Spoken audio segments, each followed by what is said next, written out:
আজকে আসলে এমন একজন ক্রিকেটারকে নিয়ে কথা বলতে আসছি, যাকে আসলে তুলনা করা হতো বিরাট কোহলির সাথে। সে বিরাট কোহলির সাথে টক্কর দিবে, বিরাট কোহলিকে ছাড়িয়ে যাবে এমন একটা ধারণা কিন্তু সে যখন ইন্টারন্যাশনাল ক্রিকেটে ডেবু করল তখন থেকেই করা হতো।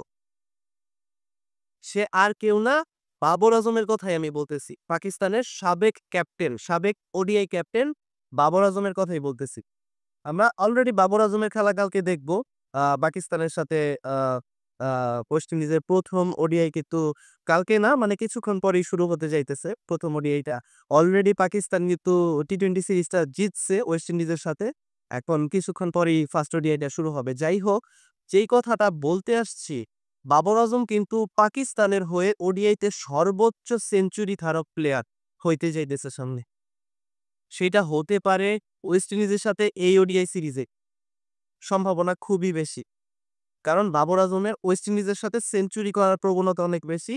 বাবর আজম এই পর্যন্ত ইন্টারন্যাশনাল ওডিআইতে ১৯ টা সেঞ্চুরির মালিক। ১৯ টা সেঞ্চুরি সে করছে। যার মধ্যে ৫ টা সেঞ্চুরি কিন্তু ওয়েস্ট ইন্ডিজের বিপক্ষে এবং তার ক্যারিয়ারে ১ম ইন্টারন্যাশনাল ওডিআই সেঞ্চুরিও ওয়েস্ট ইন্ডিজের বিপক্ষেই। পাকিস্তানের হয়ে সর্বোচ্চ যে ওডিআই সেঞ্চুরি ধারক বা সর্বোচ্চ ওডিআই সেঞ্চুরি যে করছে সেই প্লেয়ারটার নাম হচ্ছে সাঈদ আনোয়ার। সেটা অলরেডি সবাই জানেন। সে ২০ টা সেঞ্চুরির মালিক। বাবর আজম এই মুহূর্তে ১৯ টা সেঞ্চুরিতে দাঁড়িয়ে আছে। মানে আরেকটা সেঞ্চুরি হলেই পাকিস্তানের সর্বোচ্চ সেঞ্চুরি করা প্লেয়ারকে বাবর আজম কিন্তু ছাড়ায় যাবে।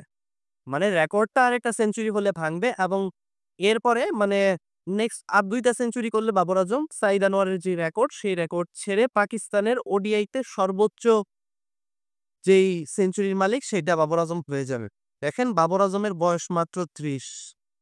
বাবর আজম পাকিস্তানের সর্বোচ্চ সেঞ্চুরি ধারক ওডিআইতে সাঈদ আনোয়ারকে ছাড়িয়ে যাওয়ার পথে।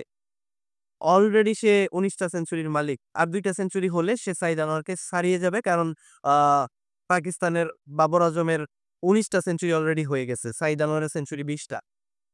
আর ২ টা সেঞ্চুরি লাগে মাত্র।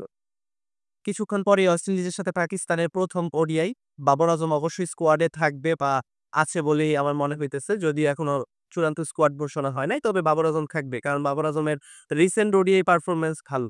সো আমি ভিডিওর ১ম এ যে কথাটা বললাম যে বাবর আজমকে আসলে তুলনা করা হতো বিরাট কোহলির সাথে। একসময় এটাও ধারণা করা হতো যে বিরাট কোহলিকে ছাড়িয়ে কিন্তু বাবর আজম ক্রিকেটে নতুন এক মাত্রা যোগ করবে। বিরাট কোহলির মতো একজন কিংকে ছাড়িয়ে যাওয়ার ভয় কিন্তু বাবর আজম দেখাইছিল বিশ্বের যে মানুষকে, ক্রিকেট প্রেমী মানুষকে। সে কিন্তু এই ভয়টা দেখাইছিল। কিন্তু বাবর আজম আসলে কালের পরিবর্তনে বা সময়ের সাথে, সাথে সেই তালটা মিলায় উঠতে পারে নাই।